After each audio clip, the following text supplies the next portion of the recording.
2024 లేదా 25లో డిగ్రీ లేదా బీటెక్ చదివారా? సాఫ్ట్‌వేర్ జాబ్ కోసం ఎదురు చూస్తున్నారా? అయితే కోడ్ జ్ఞాన్ 100 డేస్ కోర్సులో చేరండి. జాబ్ సాధించండి.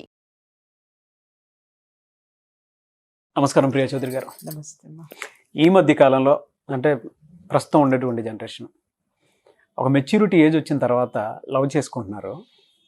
కొద్ది కాలం బాగానే ఉంటున్నారు. కానీ ఫ్రెండ్స్ ఎప్పుడైతే ఆ, ఏం బాగున్నాడు, ఏంటిది, ఎందుకు ఇలా చేసుకుంటున్నావు జీవితాన్ని అని అనగానే సడన్గా వదిలేస్తున్నారు అబ్బాయిల్ని. ఇలాంటి జీవితాలు చాలా ఉన్నాయి. రోడ్లు అమ్మట తిరుక్కుంటూ మందు సీసాలు అబ్బాయిలు పట్టుకుంటూ వదిలేస్తున్నారా, అమ్మాయిలు వదిలేస్తున్నారా? అమ్మాయిలు వదిలేసిన అబ్బాయిలు లేరా? ఉన్నారు. నేను అది దానికి సంబంధించింది కూడా తర్వాత మాట్లాడతాం. రైట్, ఇంకొక వీడియో చేద్దాము. షూర్. కానీ అటువంటి అమ్మాయిలు కూడా ఉన్నారు. ఇటువైపు అబ్బాయిలు జీవితాన్ని నాశనం చేసుకొని సూసైడ్ అటెంప్ట్లు చేసుకొని బ్లేడ్తో కోసేసుకొని ఉన్నటువంటి వాళ్ళు కూడా చాలామంది ఉన్నారు. అటువంటి వాళ్ళకి మీరేం చెప్తారని? మీరు ఒకటే చెప్పారు, బ్లేడ్తో కోసుకుంటున్నారు, మందు బాబులల్లే బాటిల్స్ పట్టుకొని తిరుగుతున్నారు. నేను ఇంకా చెప్పనా? పానిక్ అటాక్స్ తెచ్చుకుంటున్నారు, అవునండి, హార్ట్ అటాక్స్ తెచ్చుకుంటున్నారు. ఇంకా చెప్పాలి అని అంటే వీళ్ళ వల్ల అసలు వాడికి జీవితంలో విననటువంటి షాకింగ్ ఫిజికల్ ప్రాబ్లమ్స్ వస్తున్నాయి, మెంటల్ ప్రాబ్లమ్స్ వస్తున్నాయి. చాలా ఇది ఎంత భయంకరమైనటువంటి విషయం అంటే, మంచి ప్రశ్న వేసావు నాన్న ఈరోజు. నేను ఒకటి చెప్తున్నాను, మనసులతోటి ఆడుకోకండి ఎవరు కూడా. ప్రేమ అంటే ఇవాళ ఎలా అయిపోయింది అంటే, కాఫీ షాప్కి వెళ్ళి ఒక కాఫీ తాగేసి బిల్లు చెల్లించి బయటకు వచ్చేసినట్టుగా, ఆ కూర్చున్నంతసేపు కాఫీ తాగినంతసేపు అద్భుతంగా ఎంత చెత్త చెదారమో అంత మనకి సంబంధం లేనివి అన్నీ వాక్కొని సంబంధం ఉన్నాయి మాట్లాడేసుకొని బిల్లు పే చేయంగానే కాఫీ షాప్కి మనకు సంబంధం ఉండదు. ఓకే, అట్లాగే ఈ ప్రేమ కూడా అట్లాగే తయారైంది ఈ మధ్య కాదండి, తరతరాల నుంచి కూడా ఉంది. మీరు ఈ మధ్య అని మనం తీసుకోవద్దు. బట్ ఒక్కటి చెప్తున్నాను, మనిషికైన గాయాన్ని డాక్టర్లు మానుస్తారు, మందులు మాన్పుతాయి. మనసుకైన గాయం నుంచి బయటపడాలంటే ఒక జీవితకాలం పడుతుంది నాగరాజ్ గారు. అవునండి, ఒక జీవితకాలం పడుతుంది. ముఖ్యంగా ఆడపిల్లలకి హెచ్చరిస్తున్నాను, మీ జీవితాలతో దయచేసి మగపిల్లల్ని ఆడుకోకండి. కొంతమంది మాట్లాడచ్చు, మరి మగవాళ్ళు మోసం చేస్తే మేడం అని అంటే చెప్పు తీసుకొని వాడిని కొట్టి, వాడిని నిజంగా చెప్పాలంటే ఇంకేదన్నా మీకు వీలైతే వాడికి జీవితం లేకుండా ఎట్లా చేయాలనో చేసేయండి. దానికి నేనేమి అడ్డు చెప్పను. జీవితం లేకుండా అంటే హింసను ప్రేరేపించట్లా, చట్టం అనేది మీ చేతిలో ఉంది. ఆ విధంగా నేను హెచ్చరిస్తాను. ఎస్, బట్ మీరు ఆడుకునేటటువంటి ఆటలు ఏవైతే ఉన్నాయో, చాలామంది డాక్టర్స్ నాకు చెప్పారు నాగరాజ్ గారు, వాళ్ళు ఎలాంటి మానసికమైనటువంటి క్షోభ పడుతున్నారో, ఆ మానసిక సమస్యల నుంచి బయటపడడానికి దుర్మార్గులారా మీరు చేసిన వెధవ పనులకి మగపిల్లలు తిరగని సైకాలజిస్టులు లేరు, తిరగని అదేంటి గుళ్ళు లేవు, గోపురాలు లేవు, డాక్టర్లు లేరు. వాళ్ళు ఆ అటాక్ నుంచి బయటపడాలంటే కొంతమంది చెప్పాను కదా సార్, చిన్న పిల్లల్లో 17, 18 ఏళ్ళు 20 ఏళ్లలో పిల్లలకి పానిక్ అటాక్స్ వస్తున్నాయి. ఏందిరా అనంటే అది చుట్టూ తిప్పుకుని వాటిని రెచ్చగొట్టి మీరు నమ్మరు, కొన్ని అయితే ఫోన్లోనే ప్రేమించేసి అన్నీ చేసేస్తాయి. తప్పు మాట్లాడడం లేదు, నేను వాస్తవం మాట్లాడుతున్నాను. ఆడపిల్లలందరూ కూడా తెలుసుకొని తీరండి. ఫోన్లోనే వాడితో అన్నీ చేస్తాయి ఇవి. చివరికి వచ్చేసరికి ఫోన్ స్విచ్ ఆఫ్ ఉంటుందండి. వీడి దగ్గర నుంచి రావాల్సినవి వచ్చేస్తేనో, లేకపోతే ఇంకొకళ్ళతోటి ఇంతకంటే ప్రయారిటీ ఉంటేనో, లేకపోతే దానికి వీడంటే ఇష్టం లేకపోతేనే అబ్డ్రాప్ట్గా ఫోన్ స్విచ్ ఆఫ్.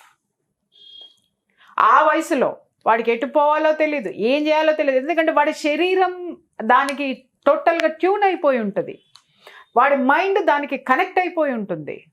అబ్డ్రాప్ట్గా నువ్వు తీసుకునేటటువంటి నిర్ణయాన్ని వాడు ఎలా రిసీవ్ చేసుకోవాలి? మనుషుల కింద ఆలోచిస్తున్నారా, లేకపోతే ఇంకా ఏదైనా జంతువు పేరు పెట్టి మాట్లాడాలా మనం? ఇలాంటి మనస్తత్వాలు ఉన్న, క్రూరమైనటువంటి మనస్తత్వాలు ఉన్న ఆడపిల్లల్ని చాలా తేలికైపోయింది సార్ ఆడపిల్లలకి ఇవాళ రేపట్లో. నేను నిజంగా చెప్తున్నాను, ఇట్లాంటి దుర్మార్గులు అయినటువంటి ఆడపిల్లల మూలంగా, దరిద్రుల మూలంగా ఆడదంటేనే విలువ ఇవ్వడం మానేస్తున్నారు తల్లి, మానేస్తున్నారు. తల్లులకు కూడా నేను హెచ్చరిస్తున్నా, దయచేసి మీ ఆడపిల్ల ఏం చేస్తుందో ఒకసారి కనిపెట్టుకొని చూడండి. ప్రేమించడం అనేది ఎప్పటికీ తప్పు కాదు, పవిత్రంగా ప్రేమించండి. పవిత్రంగా అంటే మళ్ళీ దానికి దిక్కుమాల ఇవి తీయొద్దు. మీరు వాడి ప్రేమిస్తున్నానని చెప్పే ముందు వాడు మీకు ఫిట్టా కాదా అన్ని విషయాల్లోనూ, ఫైనాన్షియల్గా తీసుకోండి, ఫిజికల్గా తీసుకోండి, వాడి మెంటల్ సపోర్ట్గా తీసుకోండి, ఏదైనా ఫిజికల్గా అంటే మళ్ళీ వేరే అర్థాలు తీసి చావకండి. ఎందుకంటే మన నాలెడ్జ్ ఇవాళ అట చచ్చింది. అవును, మీరు వాడు ఆరోగ్యంగా ఉన్నాడా లేదా, వాడు మీ జీవితాన్ని లీడ్ చేయగలడా లేదా, మీరు షేర్ చేసుకోగలరా లేదా, మీ యొక్క ఆలోచనలకి వాడు కరెక్టా కాదా అనేటటువంటి నిర్ణయాలన్నీ దరిద్రులారా ముందే ఆలోచించుకుని వాడికి ఐ లవ్ యూలు చెబుతారో, మీ దిక్కుమాలని చెబుతారో, మీ బొంద చెప్తారో చెప్పండి. వన్స్ మీరు తిప్పుకోవడం మొదలు పెట్టిన తర్వాత మగవాడిలో ఒక బలహీనత తొందరగా ఉంటుంది నాగరాజు గారు. అలాగే క్రూరత్వం కూడా వాడి నరనరల్లోనే ఉంటుంది, రెండూ ఉంటాయి. బట్ రెండింటిని వాడు కంట్రోల్ చేసుకోవడం చాలా కష్టం. ఆడది కంట్రోల్ చేసుకుంటుంది, మగవాడు కంట్రోల్ చేసుకోలేడు. అటువంటప్పుడు నిపుతో చెలగటాలు ఆడుతున్నారా? వాడు తిరిగి మీరు కొంతమంది ఆడపిల్లలు చాలా ప్రాబ్లమ్స్ ఫేస్ చేశారు. ఈ తోవలో ఉండేటటువంటి వేలో ఉన్న ఆడపిల్లలకి హెచ్చరిస్తున్నాను. కొంతమంది ఆడపిల్లలు వీళ్ళు చేసినటువంటి ద్రోహం తట్టుకోలేక పెళ్ళైన తర్వాత సంసారాల్లో చిచ్చులు పెట్టి నాశనం చేశారు సార్ సంసారాలని మగపిల్లలు, పగతోటి ప్రతీకారంతో. ఆ పరిస్థితులు తెచ్చుకోకండి. తర్వాత నేను ఎంతమందిని ఎంటర్ అయ్యి అసలు నాకు ఒక్కొక్క కేసు అయితే నాకు 15-20 సిట్టింగ్లు అనమాట నాకు సెట్ చేయడానికి. ఒక్కొక్కటి సెట్ కాదు ఇంకా. ఎందుకనంటే ఇది చేసే దాష్టికాలు మొత్తం వాడు తీసుకెళ్ళి అక్కడ పెడతాడు. వాడికి కసి, కోపం. ఎందుకు చేస్తున్నారు మీరు? ఇవాళ రేపు వాట్సాప్లో ఎందుకు ఉన్నాయి? ఇవాళ రేపు ఏంటమ్మా నాకు అర్థం కాక అడుగుతాను. నా చిన్నప్పుడు చదువుకునేదాన్ని ఏంటంటే ప్రేమలాకలు బయట పెడితే అది సాక్ష్యాలు, దాంతో కాపురాలు గూలాయి. ఇప్పుడు అన్నీ సాక్ష్యాలే. నువ్వు నుంచున్నా కూర్చున్నా. ఇంకా ఈ మధ్య కాలంలో చెప్పాలంటే కొన్ని నేను కెమెరా ముందు చెప్పొచ్చో చెప్పకూడదో నాకు తెలియదు, కానీ హెచ్చరించడానికి తల్లులకి ఆడపిల్లలకి కూడా చెప్తున్నాను. కొన్ని అయితే వీళ్ళే ప్రొవకేట్ చేయడం అండి, లేదా వాడేదన్నా ఇది చేశాడంటే వీళ్ళే న్యూడ్ ఫొటోస్ పెట్టేసేయడం, లేకపోతే వీడియో కాల్స్ అన్నమాట చేసేయడం. ఇవి బాగున్నాయి. తర్వాత వాడు నచ్చలా, ఏ విషయంలోనో నచ్చడు వీళ్ళకి తెంచేసుకుని ఇంకొకరిని చేసుకుంటాడు. ఈ సాక్ష్యాలు మొత్తం తీసుకెళ్ళి అక్కడ సబ్మిట్ చేస్తున్నాడు. నేను ఇంకొక విషయం ఇప్పుడు ఇక్కడ ఆడపిల్లల వర్షనే మాట్లాడతా నేను. వాడు వెధవేనమ్మా, మీరు వాడు వెధవని తెలుసుకుని బయటకు వచ్చారు, కానీ మీరు చేసిన వెధవ పనులు వాడి దగ్గర ఉండిపోయినాయి. ఇప్పుడు మగపిల్లల విషయానికి వస్తా, నువ్వు రెచ్చగొట్టి వాడిని అది చేసి సార్ వీళ్ళు కొన్ని ఆడియోస్ నాకు వినిపిస్తారు కదా, నేను వింటుంటే చెప్పద్దు కానీ నాకు బంధువులు కానీ లేకపోతే నా ఇంట్లో పిల్లలు కానీ అయితే పట్టాపట్ట బాధేద్దునేమో. నాకు ఆ రైట్ లేదు కాబట్టి నేను ఏం చేయలేను కొన్ని పరిస్థితుల్లో. అసలు ఎట్లా అంటే వాళ్ళ ఆడియోస్ వినిపిస్తా అంటే వినలేము అసలు. కొన్ని అయితే అసలు నేను అతి సౌదలు పడేస్తా కొన్ని చాటింగ్స్, ఎందుకంటే నేను చూడాలి కదా వీళ్ళు నిజంగానే చేశారా లేదా అనేది కొన్ని పరిశీలిస్తా అన్నిగా.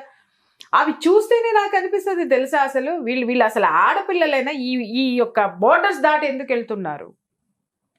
వాడిని ఎట్లా రెచ్చగొడతారు సార్? ఇంకొకటి, వాడిని సైకలాజికల్గా ఎమోషనల్గా ఎలా బాండింగ్ చేసేసుకుంటారు తెలుసా సార్ వీళ్ళు? వాడిని పిలిచే పిలుపులు, వాడికి పెట్టే పేర్లు, ముద్దు పేర్లు, వాడిని పొగిడే పొగడ్తలు, అమ్మమ్మమ్మమ్మమ్మమ్మ వాడు జావుకు చస్తాడా? ఏం తక్కువ వాళ్ళేం కాదు సార్. ఎవడు తక్కువవాడు కాదు, వాడు తక్కువవాడు కాదు, ఈవిడ తక్కువది కాదు. చేసిన తర్వాత వాడు ఏం చేస్తాడు? ఎమోషనల్లీ బాండ్ అయిపోతాడు సార్. ఒక్కటి ఇక్కడ ఫిజికల్ బాండ్నెస్ ఉంది అని అంటే ఆడు ఇంకొక దాన్ని చూసుకుంటాడు, పోతాడు. But emotional bonding very important అన్న బాబోయ్. నేను మాట్లాడేది ఈ చెత్త అంతా మాట్లాడింది కూడా ఎమోషనల్ బాండింగ్. వాడిని ఎమోషనల్ గా బాండ్ చేసుకోవడం కోసం వాడి కోసం ఏమైనా చేస్తారండి వీళ్ళు.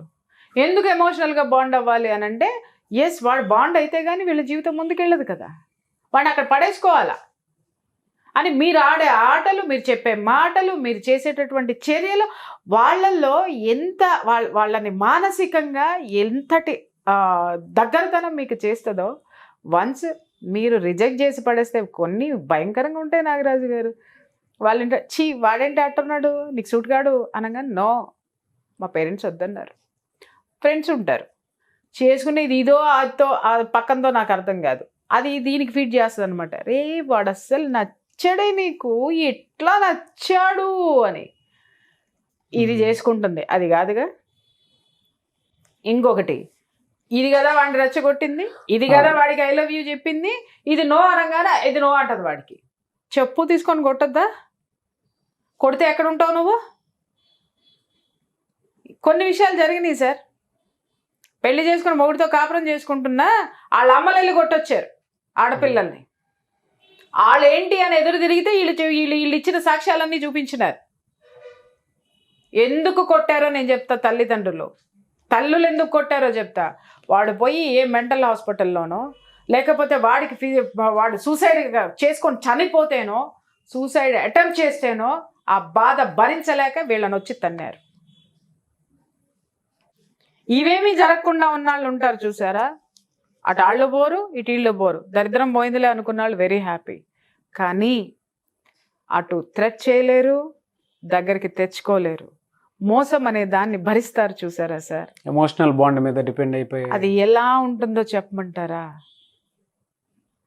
కంట్లో నలుసో కాల్లో ముళ్ళు లాంటిది సార్. అది బయటికి తీసేదాకా నడవలేము, అడుగు వెయ్యలేము. అలా కరెక్ట్గా ఎంగేజ్లో ఉన్న వాళ్ళు జీవితాన్ని నాశనం చేసుకున్న వాళ్ళు చాలామంది ఉన్నారు. అలసి వీడియో చూసిన తర్వాత వెంటనే కనెక్ట్ అవుతారు. చాలామంది ఏడ్ చేసుకుంటారు కూడా. నిజం, వాస్తవం అండి, నిజంగా చెప్తున్నాను కదా. డెఫినెట్ గా మీరు జీవితంలో ప్రేమను అందుకోలేకపోతున్నారా? మీరు జీవితంలో సుఖం లేదా, దుఃఖం ఉందా, ఒక ఖేదం ఉందా అంటే ఎవడైనా సరే వెనక్కి తిరిగి చూసుకోండి. నేను ఎవరి ప్రేమనైనా రిజెక్ట్ చేశానేమో, ఎవరి మనసునైనా నొప్పించానేమో, ఎవరి మనసుతోనైనా ఆడుకున్నానేమో, జీవితంతో ఆడుకున్నానేమో అని వెనక్కి చూసి పోయి సారీ చెప్పిరండి. మీ అంతటా మీరు సారీ చెప్పేదాకా ఆ మనసు అలానే ఉంటుంది. నేను అదే చెప్దాం అనుకున్నాను. మీ అంతటా మీరు కనీసం అట్లీస్ట్ సారీ చెప్పి చావండి. వాళ్ళన్న మనశ్శాంతిగా మిగిలిన జీవితాన్ని బ్రతికేస్తారు. వాళ్ళని అలా వదిలేసి కేక్ కటింగ్ లాగా తినేసాం కదా, అయిపోయింది కదా అని చెప్పేసి అని ప్యాడ్ పడేసి, దాన్ని ఏమంటారు, ఆ ప్యాకెట్ పడేసినట్టు. ఇది జీవితం. పడేయకండి మనుషులలాగా. అట్లీస్ట్ సే థ్యాంక్స్ కేక్ తెచ్చినాడికి. Yes, thank you so much Priya Chaudhary garu. నాకు తెలిసి చాలామందికి ఇటువంటి ఇన్ఫర్మేషన్ కావాలి అండ్ ఎక్కడో హీల్ కోరుకుంటారు వాళ్ళు, ఎమోషనల్ హీల్. సే సారీ అండి. ఇవాళకి నేను చెప్తున్నా, చాలా మంది మగ పిల్లలైన ఆడపిల్లలైన అబ్డ్రాప్ట్ గా మీరు పోయి సచ్చినారేమో. మీ బతుకుల కోసం మీరు పోయారు. దాన్ని చేసుకునేది ఏంటి, దీన్ని చేసుకునేది ఏంటని కట్నాల కోసం ఆశపడి ఒకడు పోయాడు, డబ్బు కోసం ఆశపడిది, లేకపోతే అందం కోసం ఇంకొకరు, ఏ కారణాలతోనైనా మంచిగా ఉన్నటువంటి ప్రేమను విడగొట్టుకున్న వాళ్ళు ఎప్పుడైనా ఇంకొక మనిషిని నేను బాధ పెట్టానని ఫీల్ అయిన ప్రతి ఒక్కళ్ళు జస్ట్ ప్లెయిన్ గా at least say sorry to them. Sure. అది మీకు మంచిది, ఎదుటివాడికి మంచిది. లేదా వాడి జీవితంలో కష్టపడుతున్నంత వరకు ఆ బాధ, ఆ పీడ ఏదో ఒక సందర్భంలో మీరు రిసీవ్ చేసుకుంటారు. డెఫినెట్గా. Thank you so much Priya Chaudhary garu. Thank you.